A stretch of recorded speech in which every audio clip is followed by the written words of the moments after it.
Hello bankers, a very good evening to all of you. स्वागत है आप सभी का हमारे official YouTube channel JIB CIB वाला पर। रात के 8 बज रहे हैं। मैं भास्कर मिश्रा आपके जेआईबी एग्जाम से संबंधित paper 4 retail banking and wealth management का एक बहुत ही इंपॉर्टेंट सेशन लेकर हाजिर हूं। ये क्लास आपके पेपर 4 से संबंधित है। मॉड्यूल सी डिस्कस कर रहे हैं। मॉड्यूल सी की पिछली क्लास में आपने कुछ बहुत ही खास टॉपिक पर डिस्कशन किया था, मार्केटिंग मिक्स और रिटेल बैंकिंग में जो मार्केटिंग स्टेजेस होती हैं उससे संबंधित। आज की क्लास इंपॉर्टेंट इसलिए है क्योंकि डिलीवरी चैनल्स पर बात करेंगे और साथ साथ में जो पिछली क्लास थी उससे उस पर बेस्ड कुछ एमसीक्यूज को रिकॉल करना भी जरूरी है क्योंकि टॉपिक बहुत खास था। तो क्लास की शुरुआत करते हैं। सेशन को शेयर करिए, साथियों के साथ जुड़िए जरूर। ठीक है, तो यूनिट 2 मॉड्यूल सी डिलीवरी चैनल हम पढ़ने जा रहे हैं। लेक्चर नंबर 2 है आज मॉड्यूल सी का। मॉड्यूल सी एक तरह से रिटेल बैंक मार्केटिंग से संबंधित है। रिटेल बैंक मार्केटिंग के अंतर्गत आपके टोटल 6 यूनिट्स आते हैं और हर यूनिट जो है कुछ ना कुछ टॉपिक अपने साथ में लेकर एग्जाम में आती है। जैसे कि पहली यूनिट से आपके एग्जाम में मिनिमम मिनिमम जो है वो 2 से 3 क्वेश्चंस पूछे जाते हैं। मिनिमम 2 से 3। सबसे इंपॉर्टेंट टॉपिक है मार्केटिंग मिक्स। 7P 4P इससे जुड़े हुए क्वेश्चन पक्का आते हैं। ठीक है, आज हम पढ़ने जा रहे हैं डिलीवरी चैनल्स, जिसके माध्यम से बैंक अपने प्रोडक्ट एंड सर्विसेज को कस्टमर तक पहुंचाता है, कस्टमर से कम्युनिकेट करता है, कंसिस्टेंट वे में कस्टमर तक उन प्रोडक्ट्स को अवेल कराने की कोशिश करता है। डिलीवरी चैनल्स क्या हैं, कितने प्रकार के होते हैं, कौन कौन से उसके अंतर्गत इंस्ट्रूमेंट्स आते हैं, सारी बातें देखेंगे आज की क्लास में। स्वागत है आप सभी साथियों का, मोस्ट वेलकम। लेकिन शुरू करने से पहले पिछले क्लास में जो पढ़ा था उसे रिकॉल कर लेते हैं। पहला सवाल आपके सामने आ चुका है, first question. The process of marketing. हम मार्केटिंग, रिटेल बैंक मार्केटिंग के बारे में पढ़ रहे हैं। आपसे पूछा जा रहा है the process of marketing comprises different stages. उसके अंतर्गत डिफरेंट डिफरेंट स्टेजेस आती हैं। Which one of the following is not correct. कौन सा यहां पर ऑप्शन जो है वो सही नहीं है।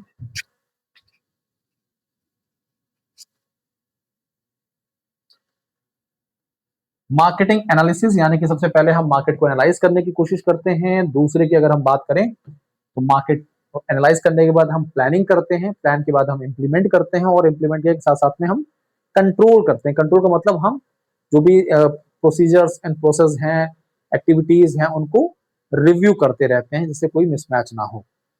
वही चारों स्टेजेस तो सही है, इसका मतलब ऑल स्टेजेस आर करेक्ट, कोई मिसमैच नहीं है। तो आंसर क्या होना चाहिए? B option should be correct. सारे स्टेजेस करेक्ट हैं, इनमें कोई भी त्रुटि नहीं है, कोई भी गलती नहीं है। हाँ, मैंने पिछली क्लास में आपको बताया था कि जब हम मार्केटिंग एनालिसिस करते हैं तो कुछ टूल्स का इस्तेमाल करते हैं। उन्हीं में से एक टूल है आपका SWOT। SWOT एनालिसिस किया जाता है। कंपनीज अपनी इंटरनल स्ट्रेंथ, वीकनेसेस और मार्केट में अपॉर्चुनिटीज और थ्रेट्स को आइडेंटिफाई करने के लिए इस टूल का इस्तेमाल करती हैं। SWOT से शॉर्ट एनालिसिस भी बोला जाता है, याद रखिएगा साथियों। और ये एक प्रकार का ऐसा टूल है जिसमें इंटरनल प्लस एक्सटर्नल फैक्टर्स दोनों को कंसीडर किया जाता है जो किसी भी कंपनी की परफॉर्मेंस को इंपैक्ट कर सकती है। क्लियर है? देखिए, रिटेल बैंकिंग नाम, इस सब्जेक्ट के बारे में जब सुनते हैं रिटेल बैंकिंग वेल्थ मैनेजमेंट, तो आमतौर पर लगता है कि वो सारी बातें हैं, वो सारी चीजें जो हम बैंकिंग ऑपरेशन में कर रहे हैं वही तो आएगा एग्जाम में। ऐसा नहीं है। बहुत सारी चीजें जो थ्योरेटिकल पॉइंट ऑफ व्यू से अलग अलग डिपार्टमेंट्स के द्वारा यूज की जाती हैं, बट वो रिटेल बैंकिंग का हिस्सा है, वो भी चीजें एग्जाम में पूछी जाती हैं। एक समय ऐसा आएगा जब आपके पास कई जिम्मेदारियां होंगी और आपके पास इन सब चीजों की नॉलेज होनी जरूरी होगी। ये जो आप सर्टिफिकेशन प्राप्त करेंगे यहाँ से, ये उसी में काम आएगा। ठीक है, ये बात सही है कि आपके इस पेपर में आपको 6 दिन का गैप मिल गया है और जो 6 दिन का गैप है इसमें बहुत सारे बैंकर्स ये सोच रहे होंगे कि आराम से इन 6 दिनों में हम पढ़ेंगे फुर्सत में। अभी शुरुआती पेपर पर फोकस करते हैं। तो marketing in retail banking, the process of marketing comprises different stages, जैसे कि market analysis, marketing planning, implementation and control. ये 4 स्टेप हैं, याद रखिएगा। ठीक है, अब बढ़ते हैं आगे। पहला सवाल हो गया, पिछले कॉन्सेप्ट को रिकॉल कर लिया। जो मोस्ट इंपॉर्टेंट कॉन्सेप्ट है मॉड्यूल सी का, मोस्ट इंपॉर्टेंट कॉन्सेप्ट है ये इसका, मॉड्यूल सी का, वो है मार्केटिंग मिक्स। इसके अंतर्गत 4P और 7P, ये दो प्रकार के मार्केटिंग मिक्स, एक ट्रेडिशनल है एक एक्सटेंडेड है। इस वाले को हम क्या बोलते हैं, ये ट्रेडिशनल है। ये कैसा है, ये ट्रेडिशनल है।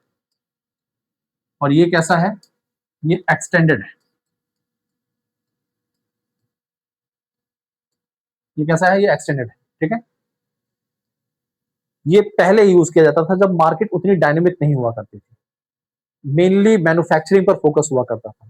लेकिन जैसे जैसे सर्विसेज ने अपने पांव पसारे और हर इकोनॉमी में सर्विस सेक्टर का रोल बढ़ने लगा, तो इस 4P को एक्सटेंड किया गया और इट बिकम 7P। तो मार्केटिंग मिक्स के अंतर्गत अब 7Ps आते हैं। 7P एलिमेंट्स, मार्केटिंग एलिमेंट्स शामिल हैं। What is marketing mix? Is the combination of marketing elements जो कि किसी भी ऑर्गेनाइजेशन की मार्केटिंग ऑब्जेक्टिव को अचीव करने के लिए सूटेड माने जाते हैं, बेस्ट फिट माने जाते हैं। यानी कि कभी भी हम किसी भी ऑर्गेनाइजेशन की किसी प्रोडक्ट या सर्विस को मार्केट करने की बात करते हैं तो इन कॉन्सेप्ट, इन एलिमेंट्स का यूज किया जाता है, इस स्ट्रैटेजी का इस्तेमाल किया जाता है। तो मार्केटिंग मिक्स क्या है? एक प्रकार की मार्केटिंग बिजनेस स्ट्रैटेजी है। ये एक प्रकार की बिजनेस या मार्केटिंग स्ट्रैटेजी है जिसके अंतर्गत डिफरेंट टूल्स आते हैं, एलिमेंट्स आते हैं, मार्केटिंग एलिमेंट्स आते हैं, मार्केटिंग एलिमेंट्स आते हैं, और ये कंपनी या बिजनेस के मार्केटिंग ऑब्जेक्टिव्स को अचीव करने में हेल्प करते हैं। ठीक है, is the set of marketing tools जैसे कि product, price, place, promotion etcetera that a firm uses to pursue its marketing objective in the target market. दूसरी definition, the marketing mix is the combination of product, price, place, promotion strategies used by an organization to market its offering effectively। ठीक है, अब ये 7Ps जो आपको याद रखने हैं। देखिए, कोई भी ऑर्गेनाइजेशन मार्केट में क्या सर्व कर रहा है? मार्केट में सर्व कर रहा है प्रोडक्ट। तो प्रोडक्ट है। अब ये प्रोडक्ट जो है, इस प्रोडक्ट को कैसे लोगों तक पहुंचाया जाएगा? तो इसमें हम यूज करेंगे डिफरेंट डिफरेंट चैनल्स का, डिलीवरी चैनल्स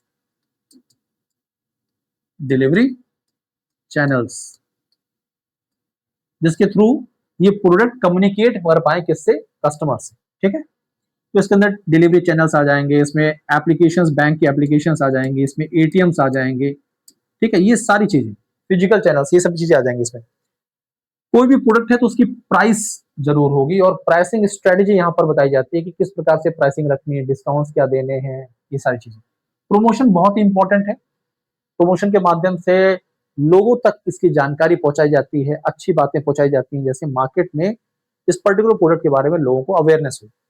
फिजिकल एविडेंस सबसे इंपॉर्टेंट में से एक है।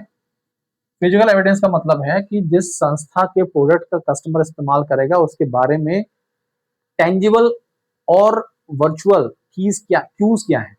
टेंजिबल क्यूज का मतलब है कि वो कौन सी जानकारी है जो कि कस्टमर के दिमाग में पर्टिकुलर प्रोडक्ट के बारे में भरोसा जता दे या भरोसा फिक्स कर दे, बना दे। जैसे आप स्टेट बैंक ऑफ इंडिया से अकाउंट खोलते होंगे तो स्टेट बैंक ऑफ इंडिया देश का सबसे बड़ा बैंक, सरकारी बैंक, उसके इतने सारे मार्केट में प्रोडक्ट्स हैं, भरोसा है, ब्रांचेस हैं, उसके प्रीमिसेस हैं, एम्बियंस है, उसका प्रोडक्ट है, लोगो है, वेबसाइट है। ये सारी चीजें क्या है? ये एक आदमी के दिमाग में किसी संस्था के प्रति, उसके प्रोडक्ट के प्रति भरोसा बनाती है। तो फिजिकल एविडेंस जो भी हमें सर्विस मिलने जा रही है उससे किस प्रकार से बिलीफ में कन्वर्ट किया जाए।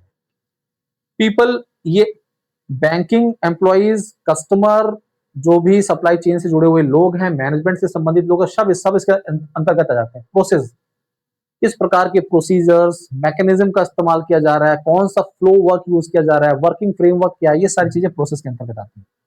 तो दीज आर द 7Ps। ठीक है, अब आपसे कोई क्वेश्चन पूछे कि पुराने वाले जो 4P थे वो क्या थे, वो कौन से Ps हैं? तो जो पुराने वाले 4P हैं साथियों, वो यहां से यहां तक थे। तो ये यहां तक ये 4Ps हुआ करते थे और इसमें ये 3P जुड़ गए। कौन से 3P? ये 3P जुड़े, ये क्या हो गया? Plus 3Ps। तो now it become 7P। Exam के पॉइंट ऑफ व्यू से इंपॉर्टेंट है, पूछा जाएगा। तो क्यों ना हम इस पर बेस्ड कुछ MCQ कर लें, जैसे कि जो पिछला पढ़ा है वो रिकॉल भी हो जाए और फिर हम नए टॉपिक पर स्विच करें। ठीक है साथियों। तो भाई आपके सामने यहाँ पर दूसरा सवाल आ चुका है, सेकंड क्वेश्चन आ चुका है, सेकंड ही सवाल है, दूसरा क्वेश्चन है। हाँ, दूसरा सवाल है और यहां पर क्या पूछा जा रहा है आपसे, विच of the following is not one of the fundamental ingredients of an effective marketing mix in retail banking. तो अभी अभी हमने पढ़ा कि रिटेल बैंकिंग के पॉइंट ऑफ व्यू से मार्केटिंग मिक्स जो है उसके अंतर्गत 7 पी एलिमेंट्स आते हैं, 7 मार्केटिंग एलिमेंट्स जिन्हें 7 पी से रिप्रेजेंट किया जाता है वो आते हैं। यहाँ नीचे दिए गए ऑप्शन में से वो कौन सा एलिमेंट है जो 7 पी के दायरे में नहीं आता है, जो सही नहीं। अभी अभी हमने पढ़ा प्रोडक्ट है, प्लेस है, प्राइस है, प्रमोशन है, फिर फिजिकल एविडेंस है, पीपल है, प्रोसेस है, ये सारी चीजें पढ़ी 7 पीस। ये याद रखिएगा, एग्जाम के पॉइंट ऑफ व्यू से बहुत खास है, इंपॉर्टेंट है। ठीक है, तो भाई प्रोडक्ट तो सही है, प्लेस भी सही है, डिलीवरी चैनल्स, पार्टिसिपेंट्स गलत है, प्रमोशन ये भी सही है। तो कौन सा ऑप्शन यहाँ पर गलत है? ये पार्टिसिपेशन, पार्टिसिपेंट्स। तो सेकंड का सी ऑप्शन यहाँ पर सही नहीं है। ठीक है, ध्यान से पढ़िएगा और साथ ही साथ में इस टॉपिक को अपने साथियों के साथ शेयर भी करिए, कॉन्सेप्ट क्लियर होने जरूरी है। ठीक है, आगे तीसरा क्वेश्चन आपके सामने है, which of the following is a key risk in the BC model that banks must monitor under RBI norm. अब समझिएगा, जब हम बात करते हैं बैंकिंग करस्पॉन्डेंट्स की, बिजनेस करस्पॉन्डेंट की, तो ये एक प्रकार के बैंकिंग इंटरमीडियरी होती है। क्या होते हैं? ये एक प्रकार के बैंकिंग इंटरमीडियरी, बिजनेस इंटरमीडियरी बोलते हैं इनको, इंटरमीडियरीज।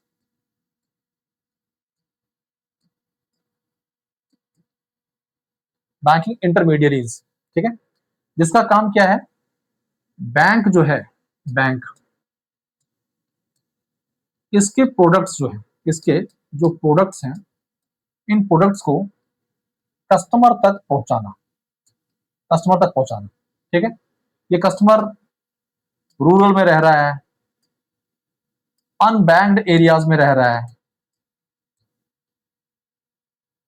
जो काम बैंक ब्रांच नहीं कर पा रही दूर दराज इलाकों में जाकर, वो ये काम कर दे रहा है। तो आपकी जानकारी के लिए बता दें, जनवरी 2006 की बात है, रिजर्व बैंक ऑफ इंडिया के द्वारा, आरबीआई के द्वारा, रिजर्व बैंक ऑफ इंडिया के द्वारा इस डायरेक्शन को इशू किया गया, सभी बैंकों को बोला गया कि आपको बैंक बीसी और बैंक बीएफ इन इंटरमीडिएट्स को अपने ऑपरेशंस में डिप्लॉय करना है, जैसे कि फाइनेंशियल इंक्लूजन, यानी कि दूर दराज तक बैंकिंग और वित्तीय सेवाएं उनको पहुंचाया जा सके अफोर्डेबल कॉस्ट पर।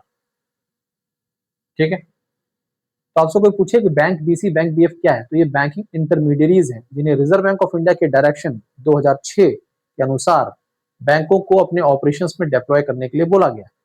इनके माध्यम से बैंक अपने प्रोडक्ट एंड सर्विसेज को एक बड़ी पॉपुलेशन तक पहुंचा रहे हैं, डोर स्टेप बैंकिंग प्रोवाइड कर रहे हैं, प्रोडक्ट एंड सर्विसेज से संबंधित अवेयरनेस पहुंचा रहे हैं, फाइनेंशियल इंक्लूजन के टारगेट को अचीव कर रहे हैं। तो बहुत सारे इसके बेनिफिट्स हैं।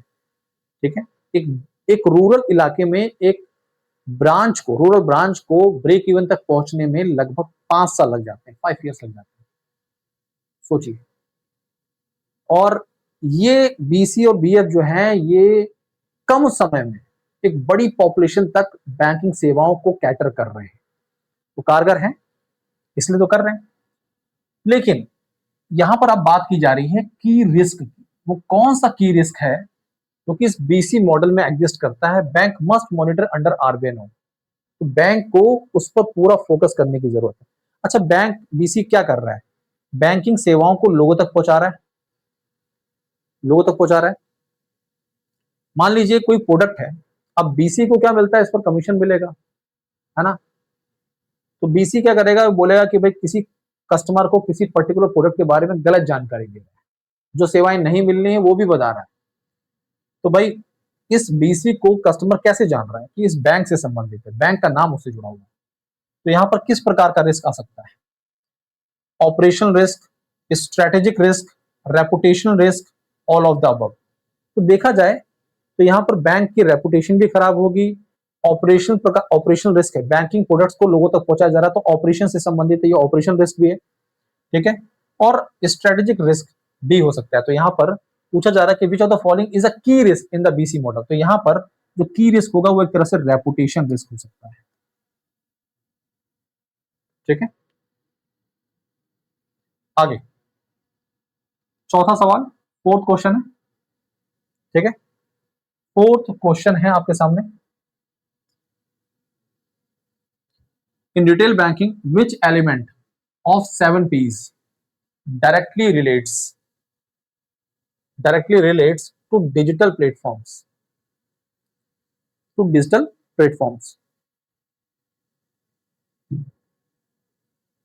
In retail banking, which element of the 7P directly relate to the digital platforms such as mobile banking, apps, internet banking portals, ATM network? ये सब क्या है? ये सब डिलीवरी चैनल के अंतर्गत आते हैं। डिलीवरी चैनल मतलब जिसके माध्यम से कस्टमर किसी पर्टिकुलर संस्था के प्रोडक्ट को अवेल कर रहा है। और ये सारी चीजें किसके अंतर्गत आई थी? मैंने बताया था प्लेस। सुनने में तो लगेगा प्लेस कोई जगह जहां पर हम बैंकिंग सेवाएं दे रहे हैं, तो आंसर क्या होना चाहिए? B option should be correct. याद रखिएगा जब भी आप मार्केटिंग मिक्स पढ़ेंगे तो मार्केटिंग मिक्स के अंतर्गत प्लेस और फिजिकल एविडेंस ये आपको कंफ्यूज कर सकते हैं, बट आपको कंफ्यूज नहीं होना है, ध्यान रखिएगा इस चीज का, ठीक है। अगला सवाल, पांचवा क्वेश्चन आपके सामने है, fifth question. A bank launches a premium credit card offering complimentary lounge. अब देखिए बैंक के द्वारा bank launches a premium credit card offering, ये क्या है? एक प्रकार का प्रोडक्ट है। ऑफरिंग कॉम्प्लीमेंट्री लाउंज, जिसके साथ ये सेवाएं ऐड ऑन है। लॉन्ज एक्सेस मिल जाएगा, इंश्योरेंस बेनिफिट मिल जाएगा और रिवॉर्ड पॉइंट्स मिल जाएंगे, ठीक है। तो ये सब चीजें क्या है? तो प्रीमियम क्रेडिट कार्ड जो है ये प्रोडक्ट लॉन्च किया जा रहा है। This initiative is mainly link to which element of the 7P। तो ये प्रोडक्ट से संबंधित एड ऑन फीचर है उसकी, तो ये प्रोडक्ट के अंतर्गत आएगा, ठीक है।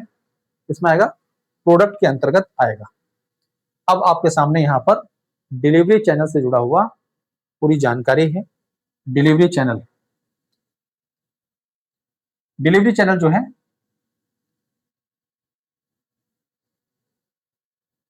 Physical channels, electronic. अब देखिए डिलीवरी चैनल की जब भी बात की जाती है तो दो प्रकार के चैनल आपके सामने है ना।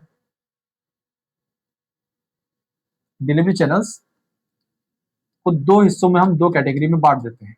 डिलीवरी चैनल्स को दो कैटेगरी में हम बांटते हैं। एक आपका फिजिकल चैनल है जहां पर कस्टमर फिजिकली सेवाओं को रिसीव करता है, जैसे बैंक ब्रांच, तो इसके अंतर्गत क्या आएगा? बैंक की ब्रांच। और एक्सटेंशन काउंटर, और क्या है? Extension counter. और क्या है? एक्सटेंशन काउंटर, ठीक है।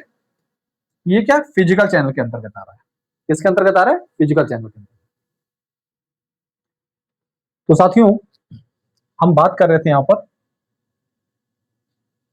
डिलीवरी चैनल्स की।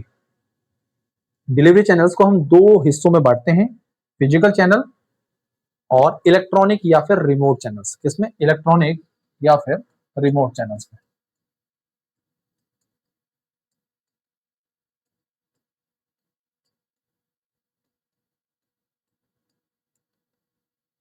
इलेक्ट्रॉनिक या फिर रिमोट चैनल्स में। अब ये जो इलेक्ट्रॉनिक या रिमोट चैनल हैं इसके अंतर्गत आते हैं आपके एटीएम। सबसे पहले कौन आते हैं? एटीएम्स, फिर इंटरनेट बैंकिंग और मोबाइल बैंकिंग। देखिए internet banking, mobile banking, ATMs, branch, extension counters, ये सब क्या है? Delivery channels. तो अगर मार्केटिंग मिक्स के पॉइंट ऑफ व्यू से देखा जाए तो ये किसके अंतर्गत आएंगे? मार्केटिंग मिक्स में ये आपके प्लेस में आएंगे, ठीक है। क्लियर है? आगे अब आपके सामने इसी डिलीवरी चैनल के मुद्दे पर कुछ सवाल रखे जा रहे हैं, आंसर करने हैं आपको। तो आपके सामने सिक्स्थ क्वेश्चन है साथियों, छठा सवाल, सिक्स्थ क्वेश्चन आपके सामने है। विच ऑर्गेनाइजेशन ऑथोराइजेज व्हाइट लेवल एटीएम? तो व्हाइट लेवल एटीएम ऑपरेटर्स हमारे देश में जो भी काम कर रहे हैं व्हाइट लेवल एटीएम को कौन ऑथोराइज करता है? अच्छा सवाल है। हर साल आपके एग्जाम में व्हाइट लेवल एटीएम या एटीएम पर बेस्ड 1 से 2 क्वेश्चंस बनते हैं। आपको इसके बारे में जानकारी अच्छे से होनी चाहिए। सारी बातों को मैं आपको यहाँ पर विस्तार पूर्वक बता रहा हूँ। तो हमारे देश में जिस संस्था के द्वारा ऑथराइज किया जाता है वो है रिजर्व बैंक ऑफ इंडिया। कौन है वो? RBI. Reserve Bank of India RBI के द्वारा ऑथराइज किया जाता है WLA को, व्हाइट लेवल एटीएम को। ठीक है, अब समझिए इस चीज को। पहले तो व्हाइट लेवल एटीएम जो है इसके कॉन्सेप्ट को समझिए। व्हाइट लेवल एटीएम जो है ये रिजर्व बैंक ऑफ इंडिया के गाइडलाइंस आरबीआई के द्वारा 2012 में आरबीआई के द्वारा इससे संबंधित गाइडलाइंस जो है वो 2012 में इशू की गई थी। ठीक है, और 2013 में 2013 में सबसे पहला व्हाइट लेवल एटीएम, देश का फर्स्ट व्हाइट लेवल ATM Tata Indicash Tata communication का प्रोडक्ट था, ये इंट्रोड्यूस होता है, मार्केट में आता है।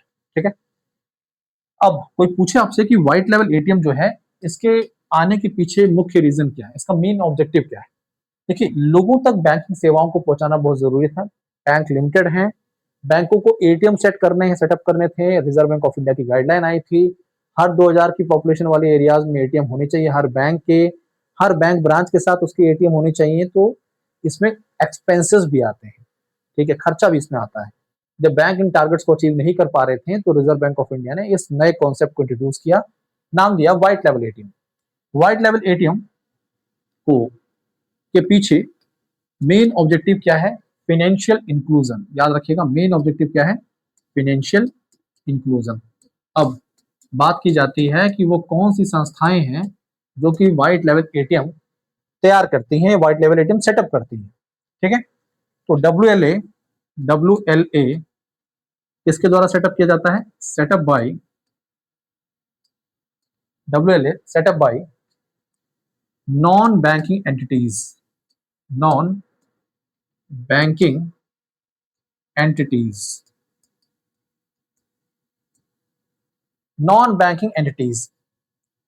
WLA ऑथराइज बाय, कौन ऑथराइज करता है? Authorised by Reserve Bank of India, RBI के द्वारा ऑथराइज किया जाता है। Under which act? कौन सा एक्ट है? बड़ी खास बात है, अंडर PSS एक्ट। कौन सा एक्ट? PSS act 2007। तो PSS एक्ट जो है, इस एक्ट के अंतर्गत अंडर PSS एक्ट 2007 के तहत Reserve Bank of India authorise करता है देश में व्हाइट लेवल एटीएम्स को सेटअप करने के लिए। किसको? नॉन बैंकिंग एंटिटीज को। देश का पहला व्हाइट लेवल एटीएम कौन सा है? इंडिकैश, टाटा का प्रोडक्ट था, 2013 में सेटअप हुआ था। गाइडलाइन कब आई थी? 2012 में आई थी। मेन ऑब्जेक्टिव क्या है? फाइनेंशियल इंक्लूजन है। व्हाइट लेवल एटीएम जो है ये क्या क्या सेवाएं देते हैं? देखिए, व्हाइट लेवल एटीएम आपको बेसिक कैश ट्रांजैक्शन की सुविधा, मिनी स्टेटमेंट जानना और अपना एक तरह से बोलते हैं क्या, पिन जनरेट करने से संबंधित सारी जानकारी यहाँ पर व्हाइट लेवल एटीएम द्वारा प्रोवाइड की जाती है। कई बार एग्जाम में ऐसे पूछ लिया जाता है कि व्हाइट लेवल एटीएम किस प्रकार की सेवाएं देते हैं। ठीक है, क्या व्हाइट लेवल ATM cash deposit service provide करते हैं? नहीं करते हैं। व्हाइट लेवल एटीएम के थ्रू क्या आप डेबिट कार्ड या क्रेडिट कार्ड जो है वो आप इशू करवा सकते हैं? नहीं करवा सकते हैं। ठीक है, व्हाइट लेवल एटीएम जो है एक प्रकार के ऐसे एटीएम होते हैं जिस पर किसी बैंक का लोगो या नाम नहीं होता है, प्राइवेट एंटिटी का अपना नाम लोगो होता है। वन इंडिया का नाम सुना होगा आपने, और ये देश में सबसे बड़ी व्हाइट लेवल एटीएम चेन के अंतर्गत आती है। हिताची सर्विसेज के बारे में आप जानते होंगे, वक्रांजी के बारे में जानते होंगे, पहली व्हाइट लेवल एटीएम प्रोडक्ट जो है इंडिकैश, इसके बारे में आपने सुना होगा। इसके अलावा इस क्षेत्र में आरबीआई के द्वारा, देखिए इस क्षेत्र में एफडीआई 100% कर दिया गया। कितना? 100% है एफडीआई, और इनिशियल कैपिटल रिक्वायरमेंट भी 100 करोड़ है। तो ये सारी बातें जो हैं किससे संबंधित है? व्हाइट लेवल एटीएम से संबंधित है। व्हाइट लेवल एटीएम तक पहुंचने से पहले हमें थोड़ा सा ये भी जानना जरूरी है, एग्जाम में रिपीटेटिव क्वेश्चन है, आपके पेपर का एक बहुत ही रिपीटेटिव क्वेश्चन है, और वो क्या है? क्वेश्चन क्या है? रिपीटेटिव क्वेश्चन है कि देश का पहला ATM, India's first ATM setup by, देश का पहला एटीएम किसके द्वारा सेटअप किया गया? तो India's first ATM setup by HSBC bank. कौन से बैंक के द्वारा? एचएसबीसी बैंक के द्वारा सेटअप किया गया। कब की बात है? 1987। और कहां पर, जगह कौन सी थी? मुंबई। तो मुंबई में इसे सेटअप किया गया था। ठीक है, कई बार एग्जाम में क्वेश्चन पूछ लिया जाता है व्हाइट लेवल ATM versus brown level ATM के बारे में। ब्राउन लेवल एटीएम जो है ये आमतौर पर बैंकों के द्वारा सेटअप किए जाते हैं और सर्विस प्रोवाइडर यहाँ पर थर्ड पार्टी होती हैं। कैश मैनेजमेंट, नेटवर्क ऑपरेटेबिलिटी जो है, और पर्टिकुलर एटीएम पर नाम और लोगो जो है वो किसका होता है? बैंक का होता है। ठीक है, तो ये बेसिक बातें हैं जो आपको पता होनी जरूरी है। अब एक और कॉन्सेप्ट जो बड़ा खास है वो होता है एनएफएस का। किसका? NFS, national financial switch, national financial switch.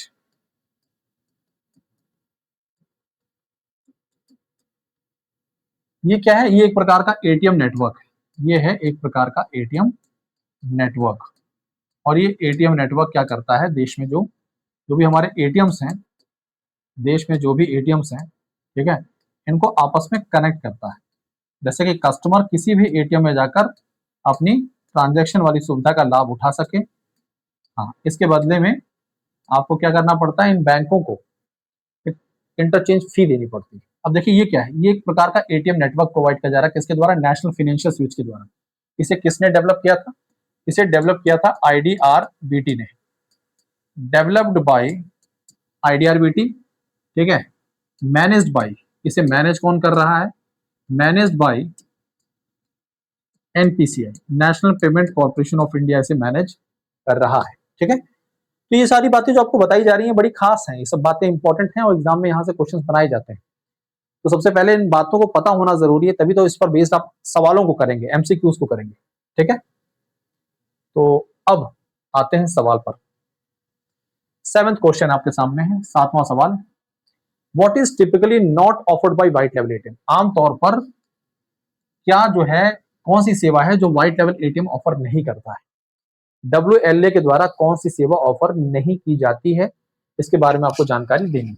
Cash withdrawal, balance enquiry, mini statement, cash deposit. देखिए कैश विड्रॉल सेवा दी जाएगी, बैलेंस इंक्वायरी कर सकते हैं, मिनी स्टेटमेंट ले सकते हैं, बट यहाँ पर आपको कैश डिपॉजिट की सेवा नहीं दी जाती है।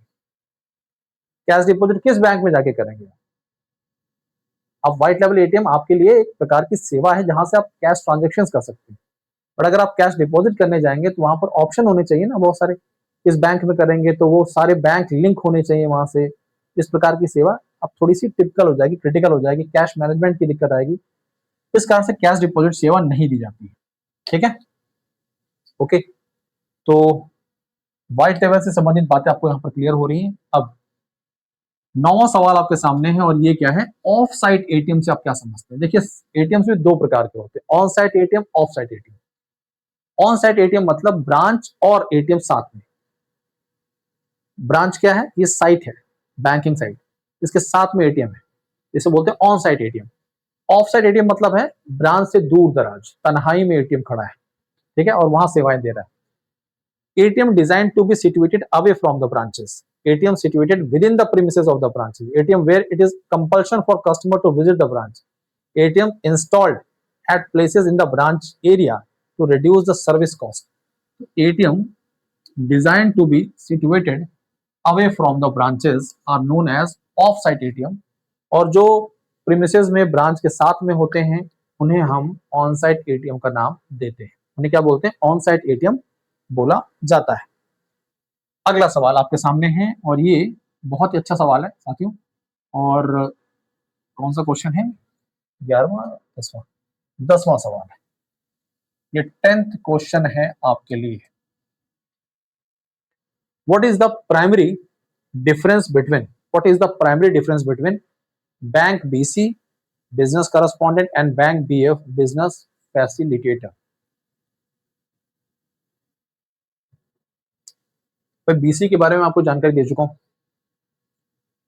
कि 2006 में आरबीआई के द्वारा एक डायरेक्शन इशू किया जाता है, गाइडलाइन इशू की जाती है कि सभी बैंकों को 2 प्रकार की नई इंटरमीडियरीज को अपने बैंकिंग ऑपरेशन में डिप्लॉय करना है। और वो कौन सी इंटरमीडियरी है? बैंक बीसी, बैंक बीएफ है। इन दोनों के बीच में डिफरेंस क्या है? जब हम करस्पॉन्डेंट की बात करते हैं, बीसी की बात करते हैं, तो ये बैंक के बिहाफ पर ट्रांजैक्शन भी परफॉर्म कर सकता है, और इसलिए इसको बैंक के बिहाफ पर एक एजेंट का रोल, ये बैंक का एक एजेंट होता है। तो bank BC can only promote banking services, नहीं, ये ट्रांजैक्शन भी परफॉर्म कर सकता है। तो bank BF are permitted to handle cash transaction. BF जो है, business facilitator, transactions, cash transaction handle नहीं कर सकता है। Bank BCs are authorized to conduct banking transactions, while Bank BF are limited to promoting banking services and financial literacy. तो यहाँ पर C option एकदम दुरुस्त है कि बैंकिंग करस्पॉन्डेंट जो है ये बैंक के बिहाफ पर ट्रांजैक्शन भी परफॉर्म कर सकते हैं, लेकिन जो फैसिलिटेटर होता है इसका काम होता है सेवाओं के बारे में कस्टमर तक जानकारी प्रदान करना और कस्टमर्स को एक तरह से रिफर करना, उनकी मदद करना, बैंक से संबंधित प्रोडक्ट एंड सर्विसेज के बारे में जानकारी प्रदान करना। ठीक है, अगला सवाल, एक और क्वेश्चन आपके सामने है इसी से संबंधित। 10वां सवाल नहीं, 11वां क्वेश्चन है, 11th। Which of the following activity can a business correspondent BC perform but a business facilitator cannot? वो कौन सी सेवा है जो बैंकिंग करस्पॉन्डेंट जो है, बिजनेस करस्पॉन्डेंट परफॉर्म कर सकता है बट फैसिलिटेटर नहीं कर सकता है? जानकारी दीजिए। फैसिलिटेटर जो है वो नहीं कर सकता है, बताइए।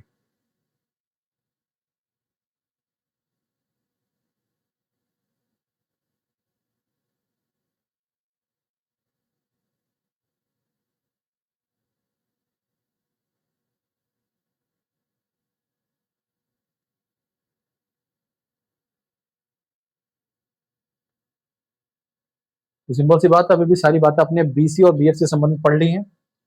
देखिए, बिजनेस करस्पॉन्डेंट बैंक के बिहाफ पर ट्रांजैक्शंस कैश हैंडल कर सकता है, ट्रांजैक्शंस कर सकता है, बट बिजनेस फैसिलिटेटर ये नहीं कर सकता है। तो identifying borrowers and collection processing of loan application, ये दोनों कर सकते हैं।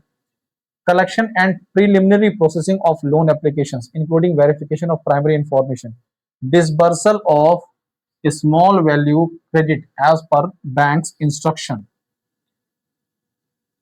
ये BC can perform but BF not. BC can perform but BF can not. Creating awareness about saving and other products, तो ये अवेयरनेस वाला काम तो दोनों करेंगे। ट्रांजैक्शन वाला काम बीसी कर सकता है बट बीएफ नहीं कर सकता है। ठीक है, तो एग्जाम में बीसी बीएफ से संबंधित सवाल बनेंगे। गाइडलाइन कब आई है, कैसे आई है, क्या इनके अधिकार हैं, ये सारी बातें आपको बता दी गई। अगला सवाल, 12वां क्वेश्चन आपके सामने है, 12th क्वेश्चन आपके सामने है साथी। NPCI has developed which service, NPCI has developed which service to facilitate UPI transactions by feature phone? अब यूपीआई आप अपने मोबाइल एप्लीकेशन से कर सकते हैं, थर्ड पार्टी एप्लीकेशन भी हैं। तो यूपीआई ट्रांजैक्शन आप अपने फीचर फोन के माध्यम से कर सकते हैं। वो कौन सी सेवा है जो एनपीसीआई के द्वारा डेवलप की गई है बिना किसी इंटरनेट कनेक्शन के, विदाउट इंटरकनेक्शन? मतलब मैं, मान लीजिए मैं कस्टमर हूं, मेरे पास एंड्रॉयड फोन नहीं है, स्मार्टफोन नहीं है, फीचर फोन है, और उसके माध्यम से भी मैं यूपीआई जैसे ट्रांजेक्शन कर सकूं, यूपीआई ट्रांजेक्शन कर सकता हूं। वो कौन सा फीचर है जो कि एनपीसीआई के द्वारा डेवलप किया गया? देखिए, यूपीआई बेसिक यूपीआई तो नहीं होता, यूपीआई लाइट भी नहीं होता, भीम भी नहीं होता, यूपीआई 123 पे, इसे क्या बोलते हैं हम लोग? यूपीआई 123 पे बोलते हैं, जो कि फीचर फोन यूजर इसके माध्यम से पैसा ट्रांसफर कर सकते हैं। ठीक है, ओके, क्लियर है? UPI stand for unified payment interface. UPI light इसी का एक फीचर है। भीम प्लेटफॉर्म जो था ये यूपीआई से ही जुड़ा हुआ है, यूपीआई पर ही बेस्ड है। यूपीआई 123 पे भी यूपीआई का फीचर है, बट फीचर फोन यूजर के लिए। ठीक है, ओके साथियों, तो ये है अब अगला 13वां सवाल, 13th क्वेश्चन आपके सामने है। Under under RBI financial inclusion guideline, reserve Bank of India की फाइनेंशियल इंक्लूजन गाइडलाइंस जो है, which of the following activities can be perform by both business correspondents and business facilitator. तो मैंने आपको पहले बताया था कि रिजर्व बैंक ऑफ इंडिया के द्वारा इन इंटरमीडिएट्स को लाने के पीछे एक तो बैंकिंग सेवाओं को दूर दराज इलाकों में पहुंचाना, फाइनेंशियल इंक्लूजन के टारगेट्स को अचीव करना। बैंक के जो फाइनेंशियल इंक्लूजन टारगेट्स होते हैं इनके माध्यम से काफी हद तक अचीव होते हैं। ठीक है, तो पूछा जा रहा है यहाँ पर कि वो कौन सी एक्टिविटीज हैं जो कि दोनों परफॉर्म कर सकते हैं, bank BC bank BF. Collection and preliminary processing of loan application, ये दोनों परफॉर्म कर सकते हैं, सही बात है। Disbursal of small value credit, देखिए ये जो disbursal of small value credit है ये केवल बीसी के द्वारा परफॉर्म किया जा सकता है, बट यहां पर बीएफ इस कार्य को नहीं कर सकता है, तो ये तो नहीं कर पाएगा।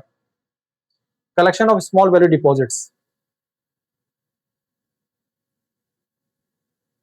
ठीक है, तो स्मॉल वैल्यू डिपॉजिट्स भी बीएफ नहीं कर सकता। Recovery of principal, collection of interest in respect of loans originated by the bank, तो आंसर करिए।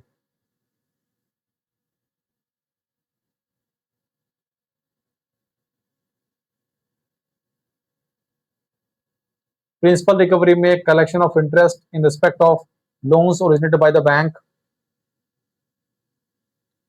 Select the correct combination. तो भाई देखिए BC disbursal of small value credit directly to the borrowers नहीं करेगा। Collection of small value deposits PC करेगा, BF नहीं करेगा। रिकवरी ऑफ प्रिंसिपल, रिकवरी में इस्तेमाल किया जाता है बीएफ को भी। Collection of interest in respect of loans originated by the bank, यहाँ पर तो हैंडल करने की बात की जा रही है, यहाँ पर आंसर वैसे होना चाहिए आपका। अब देखिए इस दिए गए आंसर के हिसाब से ए एंड डी होना चाहिए जवाब, वैसे डी नहीं होना चाहिए। ठीक है, यहाँ पर डाउटफुल है। ओके, एग्जाम में ऐसे मल्टीपल स्टेटमेंट बेस्ड क्वेश्चन पूछे जा सकते हैं। 14वां सवाल, 14th question, which of the following statement accurately describes a white level ATM WLA, तो वो कौन सा स्टेटमेंट है जो कि व्हाइट लेवल एटीएम के बारे में सही जानकारी दे रहा है। WLA are setup owned and operated exclusively by public sector bank, क्या public sector bank WLA setup करते हैं? बिल्कुल नहीं करते हैं। व्हाइट लेवल ATMs are ATM setup owned and operated by non banking entities permitted by Reserve Bank of India, सही जानकारी। WLA provide banking services only to customer of the specific non banking entity that operates them, ऐसा नहीं है। The role of white लेवल ATM operators extended to issue their own debit credit card, नहीं, अपने debit credit card issue नहीं कर सकते हैं। ठीक है, तो आंसर क्या होना चाहिए? यहाँ पर आंसर होना चाहिए B, B answer should be correct, B answer यहाँ पर सही है। ठीक है, यहाँ पर ये सारी जानकारी व्हाइट लेवल एटीएम से संबंधित थी। यहाँ पर आज के इस पर्टिकुलर सेशन में हमने क्या क्या जानकारी ली है एक बार सारी बातें बता दें आपको। यहाँ पर सबसे पहले मार्केटिंग जो स्टेजेस हैं उसके बारे में सारी जानकारी दी गई है साथियों।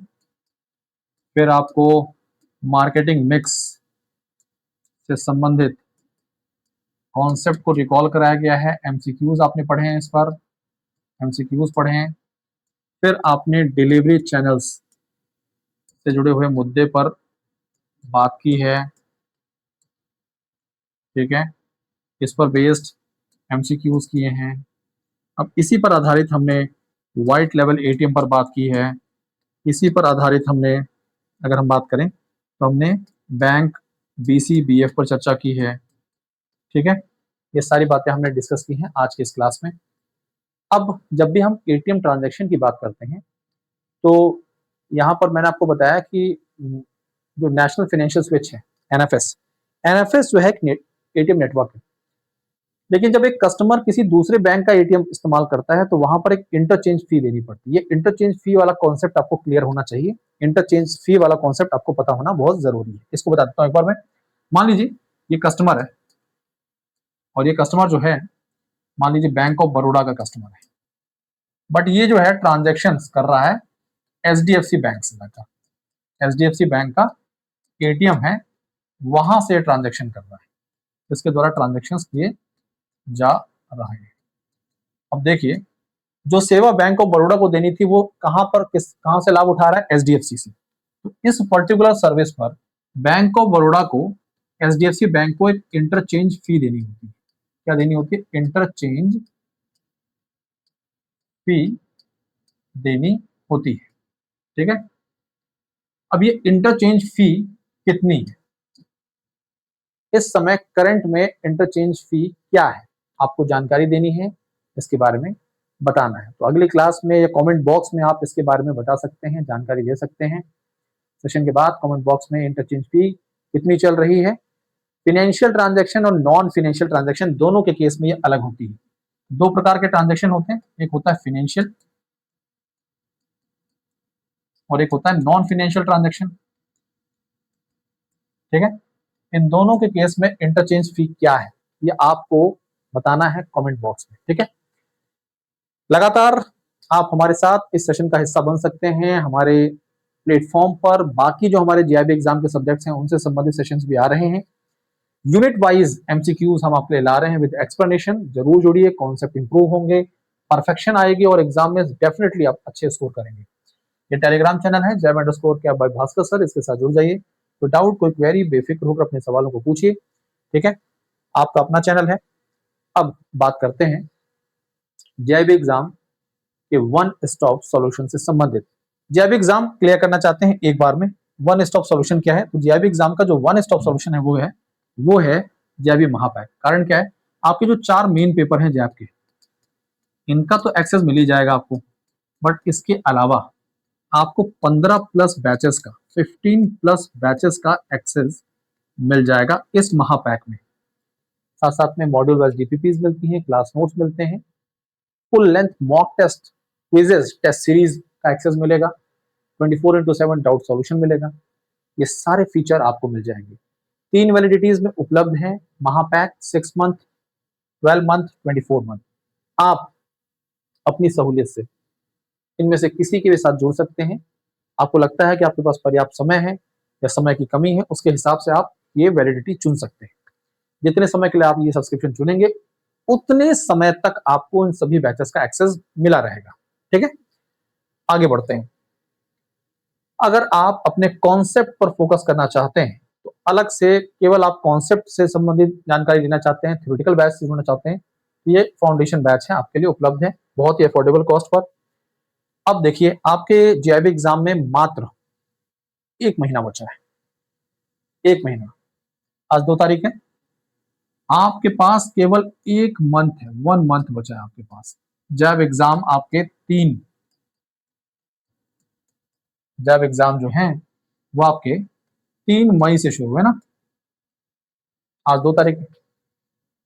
रीलोडेड जैब बैच, जिसमें आपको क्रैश कोर्स यानी कि पूरे पर्टिकुलर सब्जेक्ट, जितने चारों सब्जेक्ट हैं उनके important concept discussion with MCQ and case study सब मिल जाएगा आपको। बहुत ही क्रूशियल बैच है। अब समझिए, अगर आपने महापैक ले रखा है तो उसमें आपको ये बैच भी मिल जाएगा, आपको फाउंडेशन बैच भी मिल जाएगा, आपको एमसीक्यू बैच भी मिल जाएगा, आपको फास्ट ट्रैक बैच भी मिल जाएगा, क्रैश कोर्स भी मिल जाएगा। You will get everything. कहां पर? महापैक में। आप अलग से खरीदना चाहते हैं केवल इसे, तो इसके साथ जुड़ जाइए। अगर आपके पास महापैक है तो अलग से लेने की जरूरत नहीं। Fast track batch with test series. Books की बात करें, जीआईबी से संबंधित बेस्ट बुक मार्केट में है, वो आपके सामने है। GIB bankers A set of 4 books. Best क्यों है? ये बैंकर की राय है, बैंकर के रिव्यू है।